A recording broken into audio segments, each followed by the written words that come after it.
IGN Live at E3 2018 is presented by Marvel Studios' Ant-Man and the Wasp in theaters July 6th.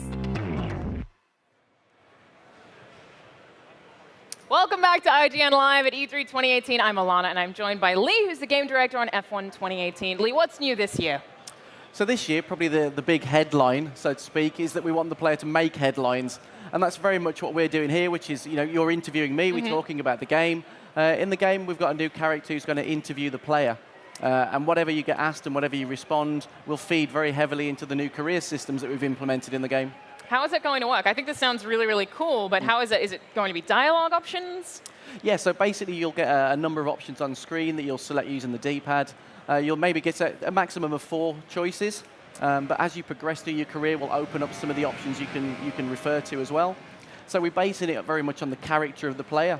So we're giving the player the scope to become very sportsman-like, or very showman-like. So the answers, depend on what sort of a character you are. So it may be I come into a season and say, I'm going to own everybody, I'm going to be the best driver in the world ever. So you're very showman-like. Or it may be you come in and you say, we'll start out small, we'll work our way up, we'll start winning, and that shows that you're very much a sportsman. So how is that going to actually affect the career? Are people going to react to you differently? So some teams will want a driver who exhibits a certain character, but also the way in which you motivate your team will also come through from that. So it may be if I'm not performing very well as a driver, but I'm being really, really crass about what I'm saying, I'm not motivating my team well. So it's maybe that they get offended by the comments I make, and that decreases my reputation with the team. It demotivates the departments. I don't get the R&D sort of things that I require. I don't get other teams interested in me. That actually sounds really fun to me, but can I ask how it's going to be paced throughout the career? Will it be after every race or after every tournament? No, definitely not after every there's multiple sessions, obviously, over the race weekend, and we don't want to just do it every session because that's not realistic. So if you've done something, obviously, of specific note, or if there are big season changes happening, if drivers are doing well or doing badly, that will prompt questions. But obviously, we don't want to overload the player with things in between the sessions. Can I ask who you have returning in terms of sponsorships and partnerships? Sorry? Sponsorships. What brands are we going to see?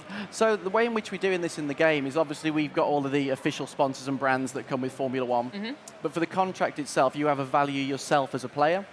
And what you can do then is you can barter with the teams to get a better position. So essentially, I might be driving for Force India, for example, and I want to get better R&D performance from the team, and I want to get, so I might go to the team boss and say, I want to renegotiate my contract, I want to get a better deal, and I promise I will hit these goals. Wow. And they might come back and say, no, you're never going to hit those, we're not accepting that, you need to renegotiate. So we've got a full contract negotiation system in there. How did you guys come up with this idea, and how difficult was it to implement? Because it's obviously very different for everything else that you've done. So the implementation is incredibly complex because there's so many systems that all intertwine. So everything the player says to the press impacts on one area or another. So eventually they all sort of come together in one big melting pot. But the inspiration behind it is very much what you see in Formula One. Yeah. I mean, the sport just has so much to offer, and we always want to try and represent that in the game in a way that's appealing to gamers. So did you guys kind of pay attention to certain interview styles and certain player responses to sort of crowdsource how you would put this in? I mean, very much so. I think the most obvious thing is that the drivers all have very different characters, and especially how they react to the media and how when they're interviewed, the way that they present themselves. And that's what actually gave us the idea to, see how the player would behave, not just in really straight answers like, do you think the team are doing well? Do you think the R&D department are doing well? But in a more characterful way. So, are you exhibiting sportsmanship or are you exhibiting showmanship? I really like it because it's basically not just a literal F1 driver simulator. You now actually, the whole package. I think that's really cool. So I did want to ask, there have been some changes to F1, safety changes specifically. How are those being implemented in the game? Yeah, so as always, there's always changes in the sport, and there's been quite a few this year. The halo being one of the most pronounced visual changes to the cars. And a lot of the fans have been asking what we're going to do with the halo.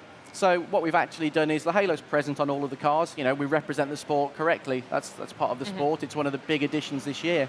But if you're playing in cockpit camera, obviously that can be quite an obscuring item in the front of of your vision. So we actually allow the player to disable the central column of the halo. Oh, interesting. And it actually frames the image really well. It frames the world really nicely, which is good. We've also added in, obviously, this year, the new tyre compounds. There's 2 new compounds. And we've also got 2 new circuits in the game, so Hockenheim's returning. Yes, people are very excited about that. Well, Hockenheim's a classic Formula 1 circuit. It's super fun. But we've also got Paul Ricard, which is a new circuit this year. So when it comes to aesthetics specifically, every time that there's a new game, every time there's a new F1 game, I'm like, man, it looks so good. How are you guys going to make it look better? So what are some of the graphical updates we've got this time around? Yeah, I think that's one of the most obvious things this year, is that we've done lots and lots of small things that in isolation wouldn't really make a big impact. But I mean, as you can probably see from the image there on the screen, you know, we've added in simple things like the fogging in the environment. From the long cameras, you'll see things like the heat haze from the track and from the back of the cars. You'll see the effect of the mirage on the track surface that you see when a camera pulls back in real life. It's so cool. Yeah, so you know, we're adding all of these little touches that when you see it all together, it looks like a real image of Formula 1. It's going to sound like a really weird question, but when you're working on these games, annually, do you ever have a thing where maybe last year you had an idea that you couldn't figure out how to implement, and you're like, we'll save it for 2018? Yeah. That's a system? Oh, I've got lists and lists of things, and so we have so many that sometimes I forget them, so I've just got lists of things everywhere. How are you guys liking working on PS Pro and Xbox One X? That's great. I mean, every time somebody gets more power to play with, you feel it. And obviously now we're quite a way into this generation, which is why we're able to get the sort of visuals that you're seeing now.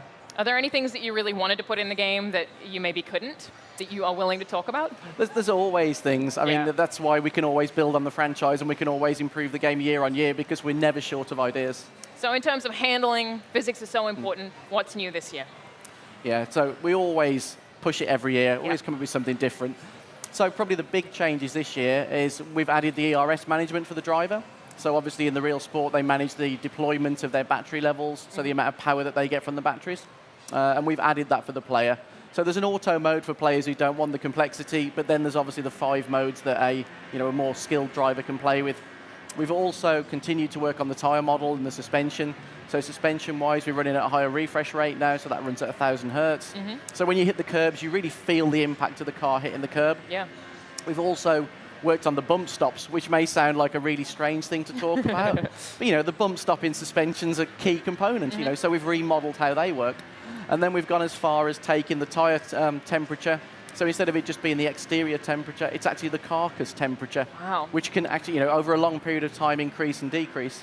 Broad picture, how do you do all of that? This all sounds so technical. You have to be so accurate. Do you guys do a lot of real-world testing with these cars?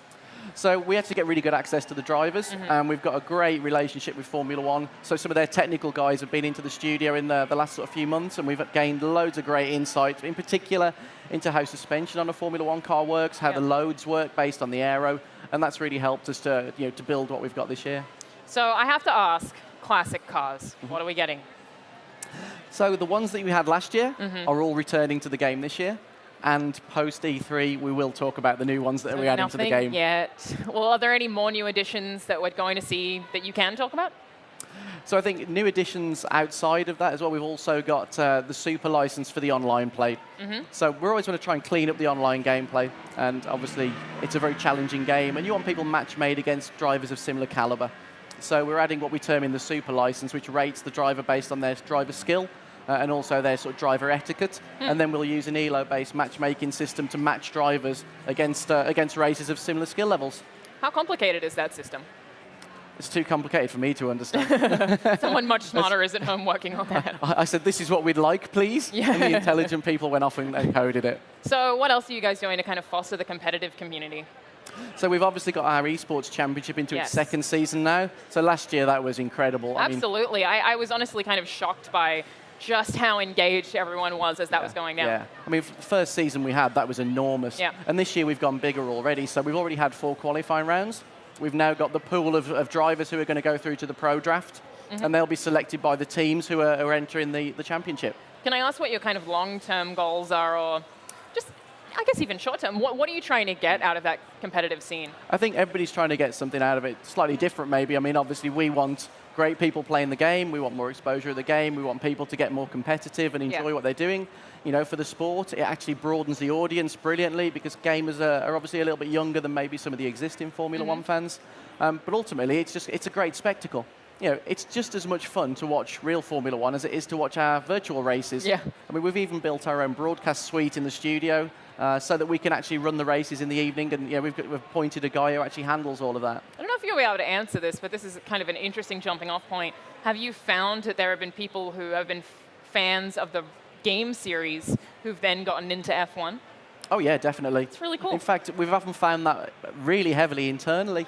You get guys who think they can come and apply the skills that they've picked up in a different genre, in a different style of game, even in sort of mobile. It all crosses over, and they'll come in and they'll be like, well, I don't really understand Formula One. It's like, you'll get it. You'll be working with a team that knows so much about the sport, that are so passionate about the sport. It just becomes infectious. It'll rub off, yeah. Yeah.